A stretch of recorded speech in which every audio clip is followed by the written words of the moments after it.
Why did everyone go silent the moment she stepped into formation, as if her presence carried a weight nobody could name? The morning air at Fort Moore tasted like metal, thick, hot, already punishing even before the sun fully cleared the tree line. 47 recruits, boots planted on red Georgia clay, waited for their day to begin. And she stood among them, one face in identical uniforms, yet somehow apart. They didn't know why they kept glancing at her. Not yet. Sergeant First Class Reese Kincaid didn't move, didn't fidget, didn't blink more than necessary. She carried stillness the way some carried arrogance, natural, effortless, unthinking. A quiet that unsettled people who relied on noise to feel in control. Staff Sergeant Kyle Morrison was one of them. He stalked the line with his hands behind his back, boots thudding in a tempo meant to remind everyone who commanded this space. When he stopped in front of her, the air tightened. His voice rose just loud enough to be heard by every soldier. "You don't belong here," he said, each word shaped like an accusation. "Your daddy's rank won't save you when real bullets start flying." No one breathed. Reese didn't react, not a wince, not a twitch. In a world built on intimidation, silence was often mistaken for weakness. Morrison took her stillness as confirmation of everything he already believed. He had no idea that the woman standing at attention had already taken real bullets, had already crawled through dust and rubble while patching wounds that would have killed others. He couldn't see the spearhead tattoo hidden beneath her uniform, inked over rib bones once fractured by an explosion that still haunted her sleep. But she felt every pair of eyes on her. The recruits, the other drill sergeants, Morrison's burning, searching stare, and beneath all that, a deep, steady beat of determination that had carried her through places these people would never see. She wasn't here for them, or for him. She was here because the alternative, being discharged, becoming a memory of who she used to be, terrified her more than any battlefield ever had. Why stay quiet? Why let a man who knew nothing speak with such certainty? Because she'd learned the hardest lessons in silence. Her father once told her that real strength didn't shout, it endured, and she had endured more than Morrison could imagine. Private First Class Amy Chen stood 3 spots down, jaw tight, watching Reese with a mixture of worry and fascination. She'd spoken to Reese during in processing. The woman barely used 10 words at a time, but something about her felt different. Not aloof, not insecure, just controlled, as if wasting energy on emotions was a luxury she'd long forgotten. But Morrison didn't see nuance. He saw a last name.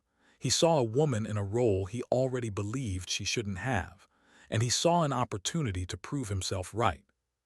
"Look at me when I talk to you," he snapped. Reese raised her eyes, slow and precise. Her gaze wasn't defiant. It wasn't submissive. It was simply honest, calm in a way that made Morrison's face tighten because he couldn't provoke what he didn't understand. He wanted fear, or guilt, or some sign that she needed saving, but she'd already survived worse men with quieter voices. "Understood, drill sergeant," she said softly. The softness irritated him more than disrespect would have. He moved down the line, continuing his inspection, but the damage was done. The recruits exchanged small, nervous looks. Everyone knew Morrison targeted certain soldiers. Everyone knew when a drill sergeant wanted to teach a lesson. But today was different. His anger wasn't random. It had a direction, a purpose. Reese remained motionless. Yet inside an old ache stirred. Not pain, not anger, something deeper, an exhaustion shaped from years of being underestimated. She'd been trained to read terrain, to observe body language, to map patterns of threat. And Morrison radiated the kind of hostility that grew in men who mistook tradition for truth. She learned how to deal with men like him, long before she'd ever worn a uniform. Her father, Captain Robert Kincaid, then Ranger Regiment, then Special Forces, then something beyond both, had shown her how people hid their fears behind bravado. He taught her that competence didn't need validation, that excellence didn't need credit, that the loudest men in the room were often the least dangerous. But he also taught her something else. People will judge you before they ever see you. Your job is to make sure you don't become what they expect. She held that lesson close now. Formation ended. The day began, and the hostility never left Morrison's face. By mid-morning, during equipment layout, he intensified his message. Standing over the platoon, he loudly declared that some soldiers get opportunities because of surnames instead of capability. His eyes found Reese every time he said nepotism, every time he emphasized corruption, every time he hinted that others would suffer because exceptions were being forced into roles they hadn't earned. Some recruits looked at the floor. Some swallowed their discomfort. Chen clenched her hands so tight her knuckles went white. Reese didn't move. Not because she didn't feel anything, but because she felt too much. She felt memory pressing behind her ribs, the way her body still sometimes reacted to explosions she'd survived. She felt the phantom pain of fractured bones healed through 18 months of rehabilitation. She felt pressure rising in her chest, not panic, but the heavy weight of restraint. She could crush Morrison on this very floor without raising her voice. She could list every certification, every mission, every teammate she'd kept alive. She could show him scars earned through blood, not birthright. She could tell him he wasn't just wrong, he was dangerously wrong. But she said nothing. Because she wasn't here for validation. She was here for reinstatement, for purpose. For the quiet promise she'd made to herself on the day she nearly died, "You are not done." Still, the silence cut deeper than any insult. When lights went out that night, the barracks settled under a blanket of thick, humid stillness. Reese sat on the floor beside her bunk, knees drawn up slightly, hand pressed gently over her left ribs, over the tattoo, over the memory. Her fingers trembled just slightly. The tremble wasn't fear. It was anger, slow, restrained, buried so deep she rarely let herself acknowledge it.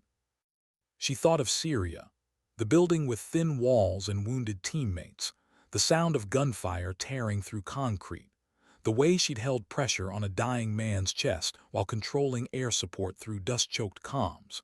She thought of the West Africa blast that ripped through her side, how the world had gone white, how the pain was so total she couldn't tell where her body ended and the fire began. She survived. She'd come back. She fought for her right to return. And now, she was being judged by a man who thought shouting made him strong. She exhaled slowly, calming her pulse. Because tomorrow, she knew, he would escalate. Men like Morrison always did. And she would endure, quietly, completely, until the truth revealed itself in its own time.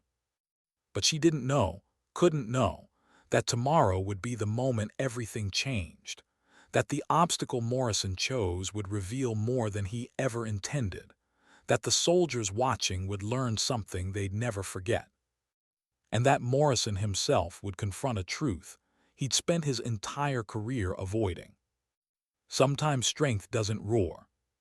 Sometimes dignity doesn't speak. Sometimes silence is the loudest warning. And tomorrow, her silence would echo through every corner of Fort Moore. Why did Morrison smile that morning? Not the confident kind, but the kind people wear when they think they've already won. Dawn light hadn't even settled over the confidence course, and yet the entire platoon sensed something wrong. The humidity clung to their skin like a second uniform, and the wooden towers cast long shadows across the red clay. Reese felt eyes on her long before Morrison approached. Not hostile eyes, watchful ones, curious, uneasy. Soldiers weren't stupid. They saw enough to know when someone was being cornered. She didn't give them anything to read. Her posture remained straight, her expression quiet and focused, just like always. But inside there was a familiar tightening, a subtle shift, her body mapping terrain, assessing angles, anticipating the pattern of aggression before the first move was even made. Morrison stepped up onto the platform, overlooking the ladder tower, and lifted his voice. "Today, we're going to separate the ones who can actually be here from the ones who shouldn't have been allowed through the gate." The recruit stiffened. He didn't need to name her this time. Everyone knew. He walked the line, making sure his boots echoed, making sure his authority felt heavy. Then he stopped in front of her. "You'll be evaluated personally by me. Final obstacle, full fighting load, 45 seconds." He smirked. "If you can't handle that, we both know what needs to happen next." But he didn't know the truth. He didn't know she'd climbed a similar ladder in Syria with fractured ribs, while explosions shook the ground beneath her. He didn't know she once climbed a rooftop under fire to drag a wounded teammate off a kill zone. He didn't know she'd trained for years to push through far worse than a drill sergeant's pride. He didn't know she was more capable injured than most men were at their peak. Chen, standing several soldiers down the line, bit her lip hard. She wanted to say something. She wanted to step out of formation, but fear held her still. Fear of being wrong, fear of challenging authority, fear of being targeted next. Reese didn't blame her. Silence wasn't cowardice. Sometimes silence was survival. The course began. Soldiers rotated through obstacles, rope climb, balance beams, wall vaults. Morrison watched Reese between every assessment, as if waiting for her to crack, as if her composure was a personal insult. When it was time for the ladder climb, Morrison stepped forward with barely concealed triumph. But Lieutenant Colonel Patricia Vance was already standing nearby, expression flat, hands behind her back. Her presence shifted the air instantly. Morrison stiffened.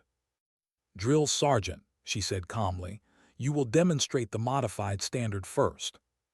A flash of uncertainty moved across Morrison's face before he masked it. "Yes, ma'am." Reese watched him climb.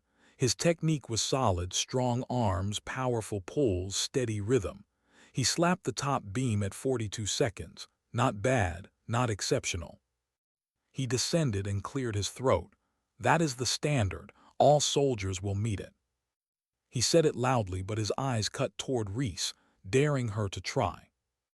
When she stepped forward, the platoon went quiet again.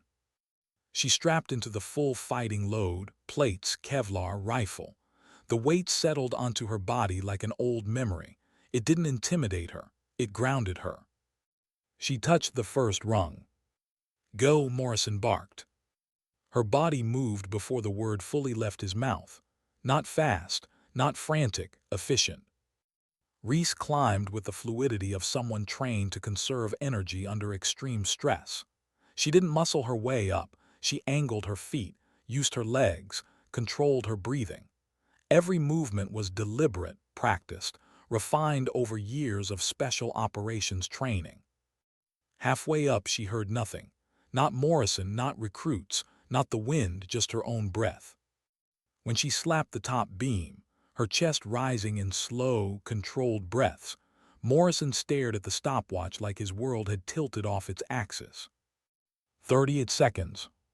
Silence absolute. The kind of silence that shifts something inside people, that makes them rethink assumptions. She descended calmly, boots tapping softly against metal. Morrison's face darkened, not from anger, but from disbelief trying to rewrite itself. He wasn't done. People like him never were. 4-mile movement, he snapped. Full kit, 45 minutes. Some recruits exchanged looks. This wasn't normal. This wasn't training. This was punishment disguised as assessment. Reese didn't argue. She just adjusted her rifle sling and moved to the start line. The ruck began. Soldiers pounded down dusty paths beneath the rising sun. Morrison ran too, close enough to glare at her every time she maintained pace. But she didn't just maintain, she gained ground. Not because she wanted to beat him, not because she wanted revenge. She simply ran the way she always had, measured, controlled, relentless. She'd learned to run with damaged lungs, to push through scar tissue that pulled when she breathed too deeply. She had endured far worse terrain than this quiet Georgia trail. She finished in 41 minutes. Morrison arrived shortly after, sweat beading down his face, posture rigid with humiliation. He escalated again. Obstacle after obstacle, scenario after scenario. The more she succeeded, the more he needed her to fail. It wasn't about standards anymore. It was about pride collapsing under the weight of reality. Chen watched in awe as Reese treated the simulated casualty faster than anyone she'd ever seen. The speed, the precision, the way her hands moved without hesitation, tourniquet, airway, decompression, medevac call. It wasn't mimicry, it wasn't training. It was memory. Chen suddenly understood Reese had done this before, for real. Morrison's certainty cracked. But he clung to it anyway, knuckles white, jaw clenched, breath uneven. Reese didn't feel satisfaction watching him break. She felt tired, bone-deep tired, because humiliation didn't teach people like him. Only truth did, and even that wasn't guaranteed. When she stepped back from the casualty lane, the air shifted again. This time with authority, not hostility. Lieutenant Colonel Vance strode forward with a civilian man beside her, a man who carried himself with quiet confidence, the kind special operations imprint onto you whether you want it or not. Morrison's shoulders tensed. Vance called him over privately. He went pale. The man turned to Reese. He didn't salute, didn't introduce himself loudly. He simply stepped close enough that she could hear his low voice. "Your assessment is complete," he said. "You've exceeded every benchmark. Your medical board approved your return. USASOC wants you back immediately." Her chest loosened, not from pride, from relief, warm, quiet grounding. The man continued, "Your unit has been notified. Your operational status is being reactivated." Reese nodded once, steady. Behind them, Morrison looked as if someone had shattered the foundation of his identity. Because now he knew. Now he understood that the woman he'd mocked for 2 weeks had served in a world far beyond his reach. And yet she hadn't bragged once. The formation watched in stunned silence as the truth unfolded in front of them. Reese kept her expression neutral, her posture steady, but inside, something finally eased, something that had been knotted tight for months. She made it back. Purpose restored, quiet, steady, real. But the fallout, not just for her, but for everyone who witnessed the past 2 weeks, was only beginning. Why did Morrison linger near the tower even after the formation dispersed, as if he couldn't move until he understood what had just happened? The other soldiers drifted away slowly, whispering, stealing glances at Reese as if seeing her for the very first time. But Morrison didn't move. He stood trapped in the echo of his own assumptions, frozen in a battle he'd never intended to fight and never imagined he would lose. Reese felt his stare following her, but she didn't turn.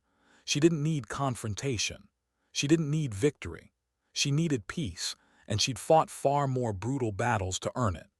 The civilian from USASOC walked beside her calmly as they headed toward the transport waiting near the trailhead. "You did well," he said quietly. She didn't respond. She didn't feel pride. She felt tired, not physically, emotionally. The kind of tired that comes from being doubted by people who should have known better, from being underestimated so thoroughly that only performance under pressure could reveal the truth. The man from USASOC understood the silence. People who lived in the shadows rarely filled the air without purpose. "Your units missed you," he added. This time her chest tightened, not from pain but something almost like gratitude. Her unit, the place she'd bled for, fought for, healed for, the one group of people who never once questioned whether she belonged. But then he paused. "You know this doesn't erase what happened here." She nodded. It wasn't supposed to. He glanced at her, considering. Most people in your position would have said something, fought back, corrected him. Reese kept walking. Her boots crunched on gravel, steady and measured. Most people don't know what it's like to need a second chance. It was the closest she'd come to admitting vulnerability. The man didn't speak again for several steps. Then, softly, "You earned this return, with or without anyone believing in you." She didn't answer, but something warm flickered behind her ribs, a reminder that even in a world built on silence, someone occasionally understood. Behind them, Chen jogged to catch up, breath uneven from nerves more than exertion. SFC Kaninkade, she called hesitantly. Reese turned. Chen swallowed hard. I just wanted to say I'm sorry for not speaking up, for not understanding, for believing him. Her voice cracked. She looked like someone confessing something heavy, something she'd been carrying since day one. Reese did something that surprised even herself. She offered the faintest hint of a smile. There's nothing to apologize for, she said softly. But he kept attacking you, we all saw it, and we just stood there. You were learning, Reese replied. You weren't wrong, you were observing, there's a difference. Chen blinked, almost stunned. But you knew more than all of us, you could have. Explain myself, Reese finished. She shook her head. Sometimes explanation only feeds prejudice. Sometimes silence is the only language people hear. Chen stared at her, eyes shining with a mix of admiration and guilt. I won't forget what I saw. You don't need to, Reese said. Just remember that experience doesn't always look the way you expect. When Chen stepped back, she carried herself differently, like someone who had been given a new lens to see the world through. Reese exhaled slowly. Moments like that mattered more to her than any victory over Morrison. Moments where someone learned, softly, quietly, without humiliation. Because pain had taught her long ago that real change rarely happened in shouting matches. It happened in whispers. By the time Reese reached the transport truck, Morrison was finally moving. Not quickly, not aggressively. He walked toward her as if every step weighed more than the last, burdened by the truth he was still trying to absorb. She didn't want to speak to him, not from anger. She simply didn't see the point. Some people misunderstood silence because they didn't recognize dignity when it stood in front of them. But he stopped a few feet away. Sergeant First Class, his voice cracked. He cleared his throat as if steadying himself. She waited. He swallowed, I didn't know. She nodded once, a small acknowledgement, not forgiveness, just recognition. Morrison tried again. I thought you were. You thought you understood, she finished quietly. His breath stuttered. She saw the truth hit him like a physical blow. That's the problem, she said. You didn't question your assumption. The man from USASOC watched silently, expression unreadable. Morrison looked down, shame pulling his shoulders inward. I treated you like you were weak. No, Reese corrected gently. You treated me like you needed me to be weak. There's a difference. For the first time, Morrison didn't have a retort. His jaw loosened. His posture fell. He wasn't a villain, just a man whose certainty had never been challenged. Until her. He opened his mouth again, but she stopped him with a slight shake of her head. I don't need an apology drill, Sergeant, she said, voice soft. Just change, not for me, for the soldiers watching you. She didn't wait for his response. She turned, stepped into the transport, and felt the engine vibrate through the floor as it started. As the truck pulled away, she allowed herself a moment to look back, not to relish anything, but to witness it. Morrison stood alone near the tower, shoulders heavy with the weight of a truth he could no longer escape. Some lessons don't shout. Some lessons don't punish. Some lessons simply reveal what was always there. The base grew smaller in the distance. Silence settled beside her like an old companion. For the first time in months, her body didn't feel trapped. Instead, she felt the slow, steady pulse of belonging returning to her. Then an unexpected tightness in her chest. Relief. And beneath that, fear. Not fear of the future. Fear of returning to the world she'd nearly died in. The world she'd fought so hard to rejoin. The world she wasn't sure she was ready for, but refused to abandon. As the truck rolled toward Fort Liberty, she pressed her hand lightly over her left ribs, over the spearhead tattoo, over the scar tissue beneath. Some wounds healed. Some became maps. Some became reminders. She wasn't returning as who she'd been before. She was returning as the woman she became through pain, silence, and endurance. But she didn't yet know that reintegration would bring its own battles, ones far quieter, far heavier. Ones she couldn't fight with strength alone. She wasn't going back to escape her past. She was going back to confront it. Why did returning to Fort Liberty feel heavier than any battlefield she'd survived? Most soldiers felt pride coming home to their unit, relief, excitement, belonging. Reese felt none of that. When the transport rolled through the gates and familiar buildings came into view, her pulse didn't quicken. It slowed, as if her body remembered something her mind tried to ignore. She had left this place on a stretcher, lungs collapsing, vision dimming, teammates shouting her name through static-filled comms. She had fought unconsciousness while a medic held her chest closed with both hands. She had tasted blood, seen the world blur, heard the distant thump of rotor blades that sounded too far away. Returning now, walking under the same emblem fixed above the compound entrance, felt too much like walking back into a memory she wasn't ready to relive. But she walked anyway, because purpose, even when painful, was still purpose.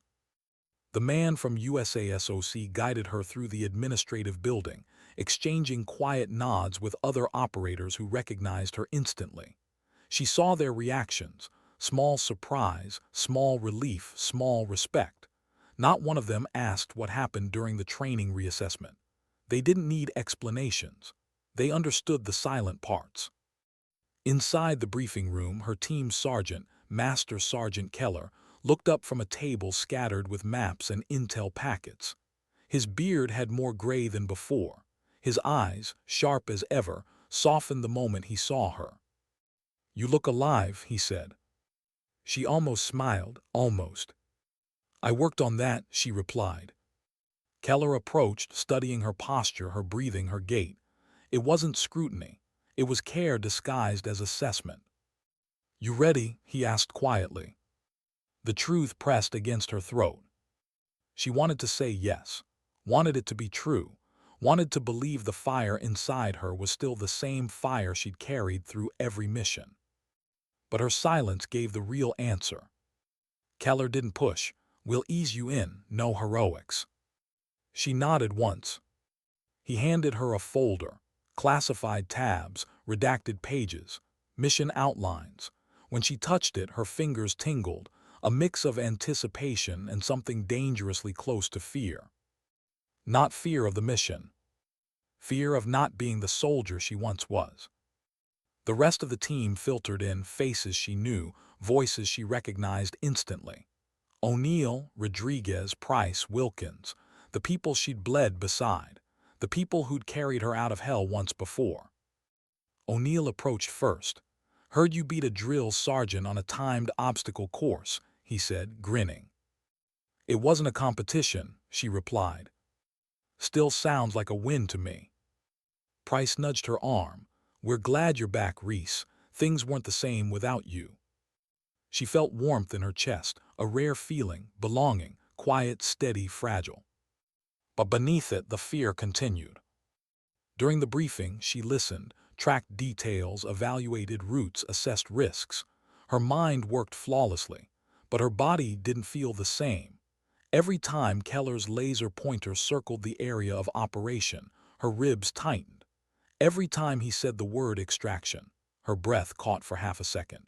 Every mention of IED activity sent a faint tremor down her spine. Nobody noticed. Because she hid it well, because she'd learned to hide everything well. But the biggest conflict wasn't fear. It was guilt. That she had survived when others hadn't. That she was coming back when others never would. That she had healed mostly. And that she still questioned whether she deserved to return. Keller paused mid-brief. "Reese," he said. She looked up. "You're not alone this time." Her throat tightened unexpectedly. He wasn't just talking about the mission. The memory hit her fast and sharp, her last mission before the injury. The target building, the explosion, the choking dust, the way she'd crawled toward a teammate she couldn't lift, the way she had heard Keller screaming her name through a fatting comlink right as the world went dark. She blinked the memory away. But memories didn't obey commands. When the briefing ended, she lingered in the room, staring at the map long after the others left. Her fingers rested over the route her team would take. Her breath slowed. Her heart tapped against her ribs, not from fear of the mission, but from fear of failing them. The door closed softly. Keller stepped beside her. He didn't speak at first, he just waited. She finally forced the words out. "What if I'm not the same?" Keller didn't look surprised. He nodded, slow and patient. "You're not. Injury changes people. Close calls change people. But not being the same doesn't mean being incapable." She stared at the map, jaw tight. He continued. "Your body healed slower than your mind. Your mind healed slower than your pride. That's normal. You think any of us came back from Syria the same as we left?" She didn't answer. Keller exhaled. "Listen to me. You didn't fight 2 years to get back here because you're broken. You fought because you're not done. There's a difference." Her chest ached, not from injury, from truth. He stepped closer. "And if the time comes, if the mission flips upside down, you let us carry the weight with you. You don't get to shoulder everything alone anymore." She swallowed hard. "I don't know how not to." He gave a small, sad smile. "Then we'll teach you." A beat passed, heavy, important. Then he cleared his throat and grinned faintly. "Now get out of here. Go breathe. Go center yourself. Tomorrow's a light day. PT, weapons refresher, a little comms work. We're not throwing you into fire on day 1. She nodded and left the room. The hallway felt colder than she remembered. The fluorescent lights hummed softly, echoing the sterile quiet of the building. She walked to the locker room, her locker still labeled CONINCAID, the tape worn but untouched. Inside, she sat on the bench and let out a long exhale. Strength didn't mean never breaking. She knew that. She'd known it since the blast, but knowing and accepting were different battles entirely. She pressed her fingers lightly over her ribs. The scar beneath her uniform pulsed with memory. She wasn't afraid of pain.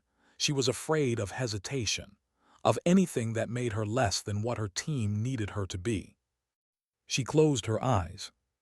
And for the first time since stepping onto Fort Moore weeks ago, she let herself feel the weight, the fear, the doubt, the fragile hope that had carried her through recovery, the quiet pride she'd buried too deep to acknowledge. She let herself feel human again. But she didn't know, not yet, that in the coming days her greatest conflict wouldn't be with the enemy abroad. It would be with the silence inside her. The silence she'd relied on. The silence that protected her. The silence that now threatened to drown her. Some battles aren't fought with weapons. Some aren't fought in cities or deserts. Some are fought in the space behind your ribs, where memory and fear and determination collide. And the mission ahead would demand all three. Why did her hands hesitate on the trigger of a weapon she'd fired thousands of times? It wasn't fear. It wasn't pain. It was something far quieter, something she didn't want to name. The firing range stretched ahead of her beneath a clear blue sky, sun glinting off brass casings scattered across the concrete. Operators moved through drills with fluid confidence. But Reese paused. Her rifle felt familiar in her grip, almost comforting. Yet when she lifted it to her shoulder, the memory of her last real firefight flickered behind her eyes, dust, choking smoke, the sharp sting of shrapnel slicing into her side, the sound of her own blood filling her lungs. Her breath caught. She forced it steady. She would not let memory command her body. But the tiny delay didn't escape Keller's eye. He approached, his boots crunching on the gravel, his voice low enough that only she could hear. "You're thinking too much." She didn't deny it, she didn't pretend, but she didn't look at him either. "I'm fine," she murmured. I didn't ask if you're fine, he replied. I said you're thinking too much. She inhaled slowly. It's just noise. No, Keller said gently. It's residue that's different. She finally lowered her weapon and turned to face him. For a moment, she saw her reflection in his sunglasses, steady posture, controlled breathing, calm expression. But beneath the calm, something trembled. She hated that tremble. Keller tapped the stock of her rifle. You haven't lost your skill. You haven't lost your edge. You've just got ghosts grabbing at your ankles. Her jaw clenched. I don't have ghosts. He raised a brow. You almost died, twice. You don't get to pretend you walked away from that untouched. She didn't respond, because silence was her armor, her defense, her default. Keller shook his head slightly. We don't need you to be the same Reese you were before you left. We just need you here, fully, not halfway inside a memory. She felt that deeply. The rest of the team rotated through firing lanes. Rodriguez called out drills. Price yelled joking insults. O'Neill laughed too loud. The normalcy of it all felt surreal, familiar, yet distant, like a photograph of a life she no longer fully recognized. She lifted her rifle again, this time without hesitation. Breathe, focus, anchor. Her first shot cracked through the air, clean and precise. The second followed, then the third, rhythm returning, control returning. Her muscles remembered what her mind still doubted. By the end of the course, she'd outshot half the team. Keller clapped her shoulder lightly. There she is. She didn't smile, but her chest loosened, a little. Later in the gear room, she stripped off her vest and sat on the bench to rewrap her rib area. The scar still tugged awkwardly when she twisted a certain way. Not pain, just a reminder. A reminder she sometimes wished she could peel off and leave behind. Price sat beside her. You know, he said casually, most people who go through what you did don't come back at all. I'm not most people. That's the understatement of the year. She exhaled through her nose. You don't have to check on me. I'm not fragile. Price scoffed. Fragile, you outshot me today. That's not hard. He laughed, loud and genuine, and for a second she felt almost normal. But normal was dangerous. Comfort meant letting her guard down. Comfort meant forgetting what loss felt like. And she couldn't afford that. That night she lay awake in her bunk long after lights out. The barracks were quiet, operators slept with the same intensity they fought with, but she couldn't sleep. Every time she closed her eyes, her mind filled with flashes of the ambush. The sounds, the shaking, the moment she realized she might not survive. She pressed her palm gently against her ribs. You survived, move forward. But the human heart doesn't obey orders. A soft knock echoed from her door, not loud, not urgent. Reese, Keller's voice murmured through the crack. You up? She didn't answer, but he knew. He stepped inside and sat on the edge of the empty bunk across from her. He didn't turn on the light. He didn't ask questions. He simply waited, the way someone waits beside a friend who's balancing between past and present. After a long silence, he spoke. You know, when I got blown up outside Mosul, I didn't sleep for 30 days.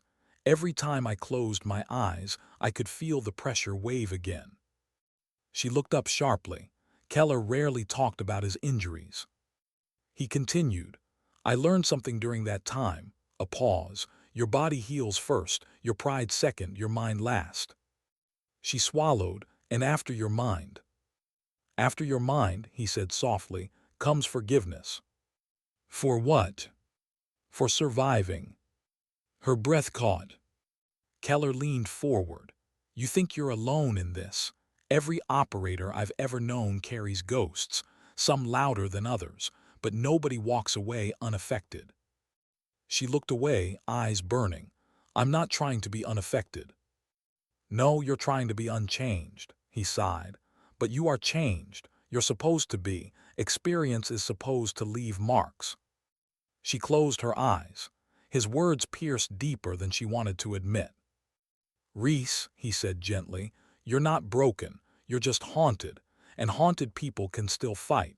They just need to learn when to stop running from their own shadow. Her throat tightened.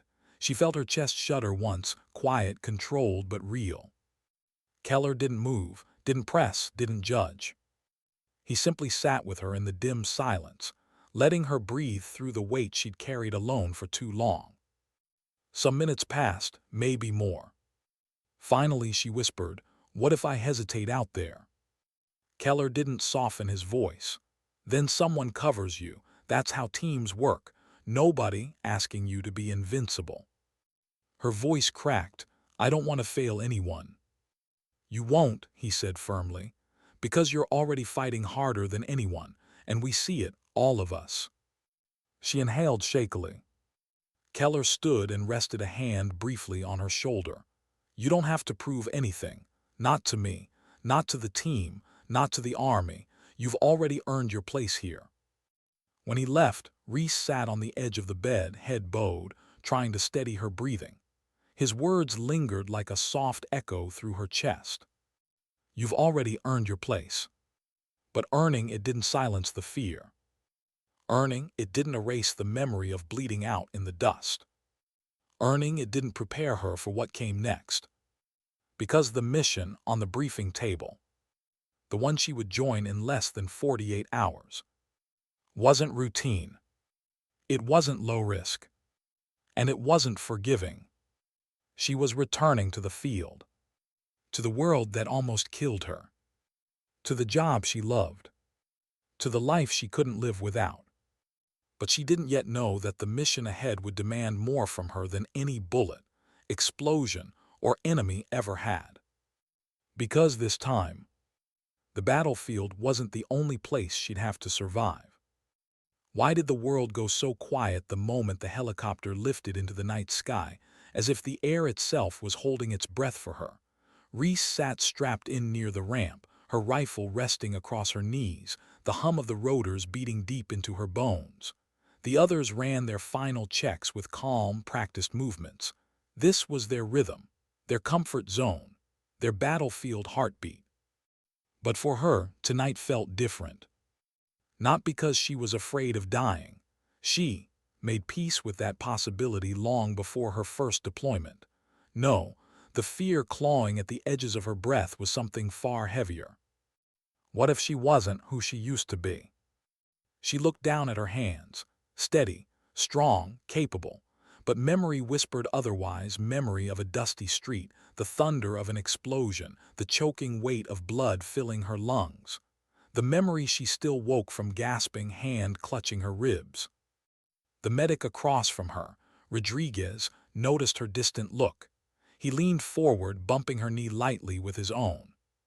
"You with us?" She blinked, grounding herself. "Yeah." "You're allowed to be nervous," he said, voice low enough to be lost under the helicopter's roar. "Means you still care." She didn't respond. Caring had never been her problem. Caring too much, that was the danger. Keller moved down the row, tapping helmets, checking straps, locking eyes with each operator. When he reached her, he paused longer than usual. "You ready?" he asked. Her throat tightened, but she nodded because she had to be.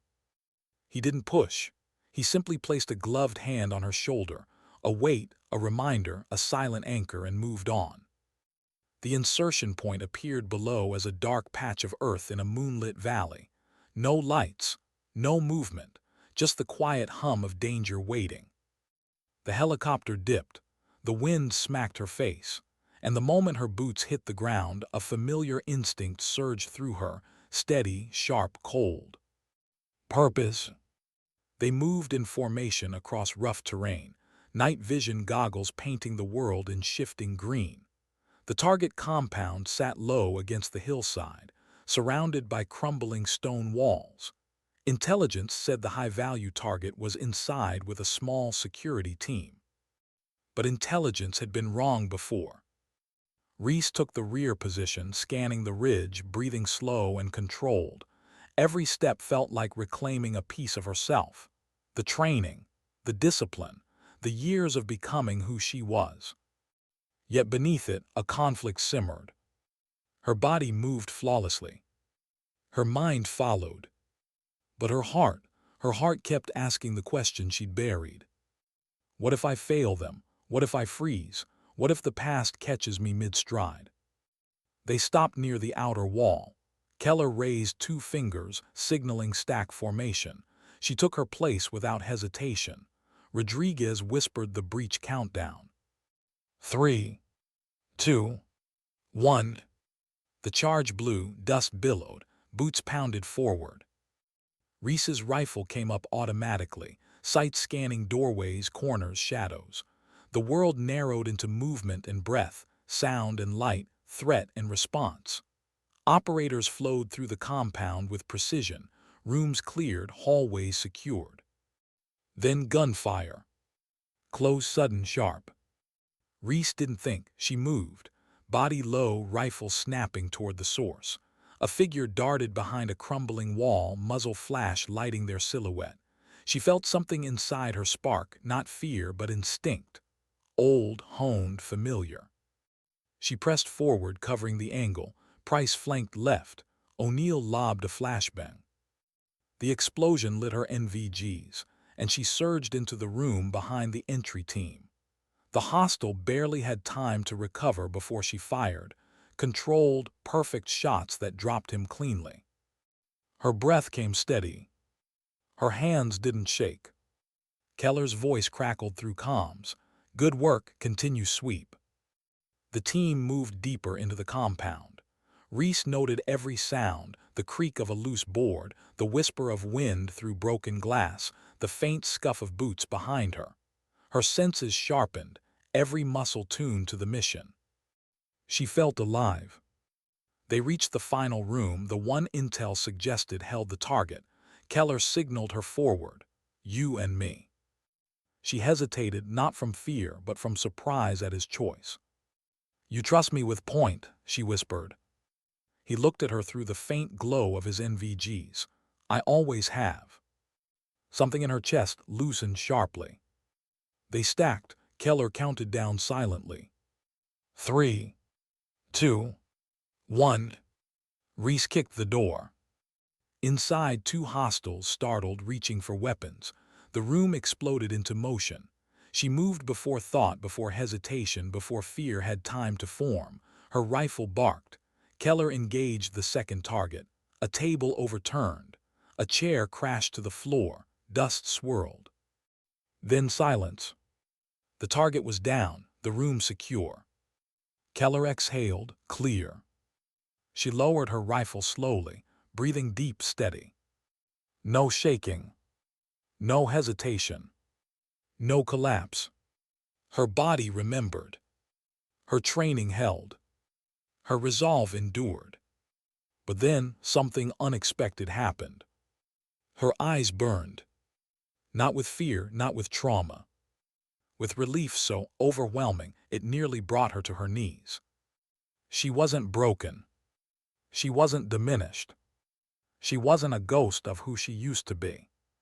She was still here, whole in her own changed way. Keller stepped beside her. You're back, he said quietly. She didn't answer. Her throat closed too tightly for words, but she looked at him, really looked, and he saw everything he needed in her eyes. The extraction was smooth. The helicopter lifted them into the night sky, wind roaring around them. The team relaxed into their seats, adrenaline fading into tired laughter and quiet satisfaction. Reese sat near the ramp again, letting the night air wash over her. The valley grew smaller below, just another mission completed, another piece of herself reclaimed. Rodriguez nudged her boot. You good? She nodded, this time with certainty. Keller leaned toward her. You did more than return tonight. You reminded yourself who you are. She breathed out slowly, hand drifting unconsciously to her ribs, not to soothe pain, but to acknowledge everything she'd survived. Outside, dawn teased the horizon, a soft line of gold breaking the darkness. Reese watched it quietly. Somewhere deep inside, something settled, a weight lifted, a truth aligned. She wasn't the same as before. She wasn't supposed to be. But she was stronger in ways she'd never understood until now. The helicopter banked toward home. Wind rushed against her face. And softly, finally, she allowed herself to feel proud. Not for proving Morrison wrong. Not for passing assessments. Not for surviving the blast. But for choosing to return. For choosing purpose over fear. For choosing to keep going, even when every part of her had been tempted to quit. She closed her eyes as the sun rose. And in that quiet moment she understood. Strength doesn't always roar. Dignity doesn't always speak. Resilience doesn't always win loudly. Sometimes, dignity simply acts. Quietly, steadily, unshakably.